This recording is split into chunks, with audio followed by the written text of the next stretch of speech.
Thomson and myself on the screen to know that it's all working okay. So welcome to another showcase. Now this is a super special showcase with one of our associate coach supervisors, Bob Thomson. But before introducing Bob, will just introduce myself for those that are new to me. And my name is Rebecca Daniel. I'm one of the co-founders of the Coaching Catalysts. I run the Catalyst alongside my friend and business partner, Sarah Bramall. We're both PCC coaches, EMCC coaches, and coach supervisors, as well as coach trainers and mentor coaches. So we specialise in all things coach development. It's our complete happy place, being surrounded by other professional coaches that are doing such great and incredible work in the world. So we are a team. We're not on our own. We have Bob and our other associate supervisors and mentor coaches and trainers. And why we love doing these showcases is because it isn't just about Sarah and myself, and we really do recognise the skill set and expertise that our team have. So without further ado, I'm going to introduce and welcome Bob to the room. Welcome, Bob. Thank you for joining me. Thanks, Rebecca. Thanks, Rebecca. Really looking forward to a conversation today. Me too. So if you haven't seen Bob before, Bob did a podcast episode with us. So please do go and check out the Coaching Catalyst podcast. Scroll down and find Bob's name and you'll be able to have a more in-depth conversation. So today will probably be about 15 minutes of us just talking about Bob and his career in coaching and supervision, his work with the Catalysts, and an invitation to you all as professional coaches, if you're looking for supervision, to join Bob for our upcoming cohort that starts in July. So Bob, let's rewind first of all and give an introduction to you. So can you please tell the community who you are and what you do? Okay, many thanks, Rebecca. Hi, everyone. So my career was in management development. I worked in the gas industry for many years, and then I joined the University of Warwick, working in an internal learning and development team, mainly with the staff of the university. And then I moved within the University of Warwick Business School, where I was a professor for about 11 years. I wasn't involved in research. It was a variety of teaching and learning on the one hand, and pastoral support for students on the other. And I thoroughly enjoyed that. That work with students. I left about 18 months ago and set up my own company. I do coaching and supervision, and I'm really pleased to be an associate of Rebecca's and Sarah's. I love working with them. I also do mediation, which is something completely different, but it's an evolution of coaching, if you like. Workplace mediation, working with two people in some kind of conflict with one another. I did that at the university for a while, and I'm now doing a number of external organisations. And sometimes I get involved in facilitation of learning and development events. So it's a nice portfolio. Being not quite a full-time job, I get to have about 3 holidays a year. So I've just come back from 10 days in Bahia, where I had a lovely, relaxing time. That's a little bit about me. Thank you for your introduction. I was saying to Bob before we pressed record on here, Bob was meant to be on retirement, but I said this is the most diverse retirement that I've seen, because it's been incredible to watch, Bob, as I've shared with you just before this, you know, all the things that you've been doing since you left your post at Warwick. And it's been really inspiring to watch your journey and to see how you are not just doing one thing, because we're a fan of diversifying our skill set. So the fact that you do the mediation, the coaching and the supervision, I think is a real quality of yours. I think it develops your approach in all the different ways that you're working. Thank you. So that just on reflection, you talked about my journey. If I look back to make sense of my journey, I think it started when I was a Samaritan in the 1980s. And that's what got me interested for the first time in what I now would call purposeful conversations. The purpose of a Samaritan conversation is quite different from a coaching conversation, but that's what got me interested in conversations, which took me into coaching on the one hand and later mediation. Yeah. So that's a little bit of making sense of the journey looking backwards. Thank you. And I think we'll fast forward to where you're at now working with us, because many people might not know, but you do a lot of things behind the scenes for the Catalysts. In addition to being our associate supervisor for the collective, you are our assessor, or soon to be our assessor for our diploma, which we'll be talking about after this call, won't we? And then you've supported us on some of our other projects that we've been doing with our business to business clients too. So I'm just going to talk about supervision in the purpose of today. What is it about supervision, Bob, in the Catalysts that you love?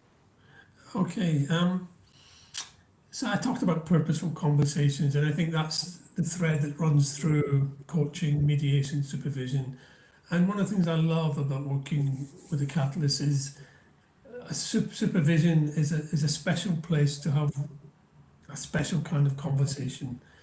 Um, it's a bit more than coaching on coaching. It's a chance to work with people who are on their own coaching journeys. Maybe just join them for a little while, just travel with them, and then let them go as they develop their capability, their confidence, as they refine their approaches. So it's being with other coaches on their journey. Um, I see it's a bit more than coaching on coaching. I think coaching skills are really useful as a supervisor. Um, I am more likely to share what I think in a supervision conversation than I am in a coaching conversation. And I think that's because the client, the supervisee, is probably a bit clearer about their priorities. So if I share what I think, they will make their own mind up. Whereas I think there's a risk in coaching. If I share what I think, that might be overly directing the client. So supervision is like coaching, but it's a bit different, and it's partly about the maturity and the growth of the supervisee. I think another thing I'd say in both individual and group supervision, I try to pitch my approach to the stage of development of the supervisee. So if someone is just at the very early stages of their coaching journey, I need to take that into account. And I might be talking, say, a bit more about the grow model, for example, as a simple example.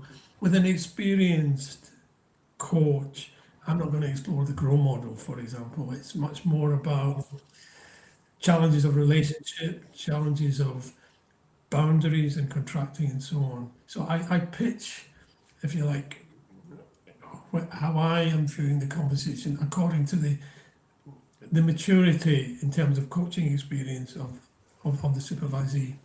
And that's what makes an effective supervisor, right? Reading the room, seeing who's in front of you, and what they need at that moment, at that stage of their journey. And there's a very big difference, isn't there, Bob, to working one-to-one with somebody and then versus facilitating a group space where you've got multiple experiences and levels of experience and levels of exposure to coaching. There was something that you said about traveling. I love the metaphor there of traveling with the supervisee. Yeah, I resonate with that greatly. And then you said something about letting go of that as well, because all journeys come to an end at some point in time, don't they? Yeah. It certainly isn't about creating any kind of dependency. That would be bad supervision to create Yeah. some kind of dependency. It's interesting in group supervision because people will be at different stages on their journey. When I work with a group, I'm going to do some of the conversation, ask the questions, but I also want to open up to the group to get their ideas, to get their questions. Hopefully, not to get their advice. I don't think it's about asking them advice, but it's a group conversation. It's not individual conversation with an audience. So I need to be careful in terms of when I speak, when there is quite a big difference in the experience of the supervisees in a group setting. I just need to, that's a bit more of a challenge to pitch at the right level that's going to work for, hopefully for everyone in the group. And I'm just thinking about the last cohort that you had, which was a smaller group. So for those that don't know, in the Catalyst, our groups are no more than 6 coaches per group. And again, that's because of time and just making sure that everyone has equality of space. So we have no more than 6 in a group, and often some of those groups can be a little bit smaller, can't they, Bob? And I know you also do one-to-ones with us as well. So I think it's really important that you said that there, just about kind of gauging the room, seeing what they need, but also ensuring that they're all collaborating together as a group of supervisees, right? I think so, yeah. I came across a lovely metaphor recently of when, if say a group of 4 or 5 or 6, one person's the focus for half an hour, say, but that means that the other people can learn a lot from listening to and thinking about the challenge that that particular coach is. And it's about listening for the golden thread. What is it that I can take as a member of that group? What can I take and weave into my own practice?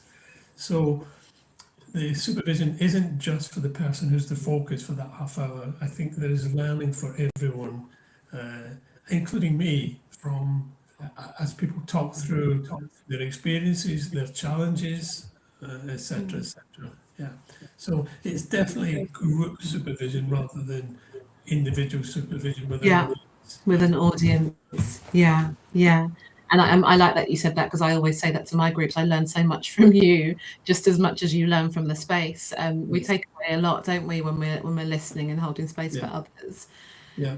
So I am going to go over to the work. You were doing some voluntary supervision experiences with the EMCC, weren't you? Yes. Yes. Yeah. And the reason why I talk about the EMCC is because we look at the supervision competencies based on the EMCC when we're doing our observations, don't we? When we're observing and peer observing each other.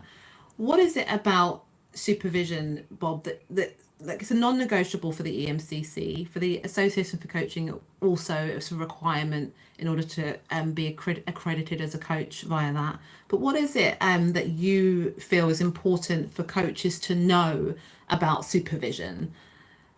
Okay. As you say, I'm doing some things with the EMCC, and that's called a taster. So that's for people who are not having supervision to have a little taste of what supervision's like. And there'll be a group of up to 4, a single 1 hour session. So that's very, very tight and compact. But it's amazing just what comes out of it from that taster, or it's almost like it's an amuse bouche, a little taste of what it Yeah. might be like. I think if you're coaching, other than maybe just coaching occasionally once a year or something, if you're coaching, it is really good professional practice to work with a supervisor, either one-to-one supervision or group supervision, or possibly peer supervision where you supervise one another. And there's advantages of all 3 of those approaches. There's a notion, there are 3 functions of supervision. So from that reflection, from talking about reflecting on your practice, there's a chance to develop the development, and that's about developing your practice, progressing on your journey, becoming a better coach. There's also what they call a restorative function. So coaching can be emotionally draining, and it's a place to process some of those difficult emotions or dilemmas, what it's thrown up for you. I think that's particularly important in the supervision of counsellors and social workers more than in coaching. But nevertheless, you get stimulated in various ways, a chance to process some of the things that you've been affected by. And the third function is called the qualitative function. That's about, and I don't like this word, it's about ensuring the quality of the practice. Now, if you're responsible for, say, accrediting, say, a social worker, then that quality assurance function is really important. But in the kind of supervision of coaching that I do, the quality function tends to be about boundary issues, about, am I straying into counselling territory inappropriately? Am I straying into consultancy territory? It's about just being clear about your role as a coach. And sometimes some of my supervisees have different roles. They can operate as a coach and they can operate as a business consultant because they've got lots of business experience. So it's encouraging them to, when they say or do something within a session, being clear, I'm going to step into consultancy role or I'm going to step into expert role, doing that with clarity and awareness. So it doesn't mean you can't step into that role, but it's about being clear. So I think that those three functions: developmental, becoming a better coach; restorative, processing the emotional impact; and qualitative, particularly looking at boundary issues. Yeah. And I like the structure of those functions. We often use the formative, normative, restorative, which is very much in the same Yes, it's very similar. yeah, same alignment. And I like that because it makes it really clear on what the supervision space is there for. But I also feel like it doesn't they don't limit you as to what you can bring as well. I think No. there's opportunity to widen the scope, so to speak, within each function. And also, what I find really important here in group supervision in particular, but actually you could also find it in one-to-one, is you feel like you realize that you're not alone. So Yeah. you as the supervisor, me as the supervisor can share, oh, that we've also experienced boundary issues, or where we haven't prioritized our well-being. And in a group context, again, you've got multiple perspectives also sharing, which helps to connect coaches and reduce that feeling of isolation. So there's one thing that you said there about the structure and the different functions, and I like that. But there's also something there also about knowing that that there's space and opportunity to grow outside of those Yes. functions. And Yeah. then the other thing I said there is about the connectedness, which links to the restorative function too, right? Yes, you're not alone. Other people are struggling with some of these challenges or whatever. Some other people have these feelings about a client. Right. And, Yeah. when we admire a client, that's one thing. When we find I don't have much time for that client, which is a natural reaction, it's about then Yeah. processing that so that when I'm next with that client, I'm giving them full attention and the best service I can. Yeah. It's interesting you said some of the other functions. I found in supervision there's a fourth function that people want to talk about, and Oh, okay. that's business development. Yes, Bob.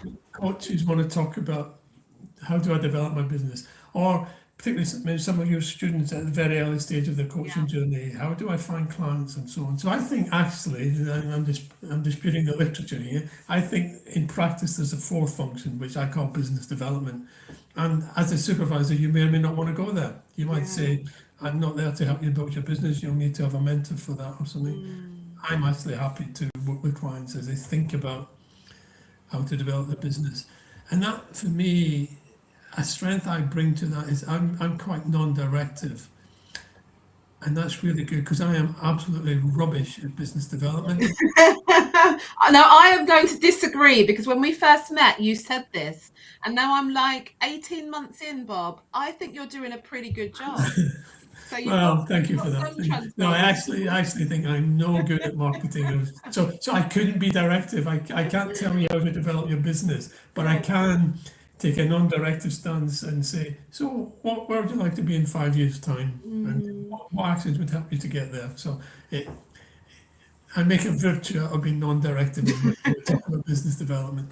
It's where the coaching skills comes in handy there, doesn't Yeah, it? yeah, yeah, Asking open questions. yes, But you're very right. We cannot ignore that, because when we ask a lot of coaches kind of what's their biggest challenge, that is often at the forefront of their absolutely. mind. Yeah, yeah. Yeah, So you're right, and you're right in terms of each supervisor makes a decision and a choice as to whether they want to support in that element. And you're right in terms of the approach that you take. Like yeah. you feel that you're not as great as business development, but you can still use your coaching supervision style questions and approach to support Yeah. them. And the principle is clarity, I think. It's doing what you do with awareness that Yeah. I am prepared to work in business development or I don't work in business development. There's no right Mm, answer there, but it's just being clear what is my approach. And that might change over the years, but yeah, it's being clear. If I'm going to give a piece of advice, which I don't do very often, but we might sometimes, it's about being clear. I'm now about to give advice and and have a good reason why. Yeah. Or I'm deliberately not going to give advice even though you've asked for it. yeah. It's being clear. So I think clarity is a really important word. Yeah, cool, perfect. I think with that word, we're going to use that word to kind of start to wrap up, because clarity, I'm hoping those that have tuned in today, and I can see you've got a few people watching, so please do feel free to ask questions now. and Bob and I will have a look in the comments later, or just pop us a message. But I'm hoping that you've got clarity now on who Bob is, more about his style and his approach, his techniques, his experience in supervision, in coaching, in mediation. Bob is hanging out with the Catalysts for another cohort, and we're really pleased to continue to work with you, Bob, in all the different areas that we work with you in the Catalyst. But you will be having another group that will be launching in July with us. Again, there's only 6 spaces in that group, so if Bob has encouraged you to think about joining supervision and being supervised by him, then please do either connect with myself, or put a link in the comments below, or you can connect with Bob and just learn more about him as well, and get in touch. We are celebrating, Bob, International Coaching Week next week. It's our favourite time of the year. We have 3 workshops, 1 masterclass, and a networking session. So spread out from the 11th to the 15th. And so we're also inviting professional coaches from all around the world to join us for that. And I think we've got about 150 coaches signed up already to join us. So we look forward to introducing you to them, Bob, and them to meet you. And I think that's it from now. Anything else, Bob? Any last words?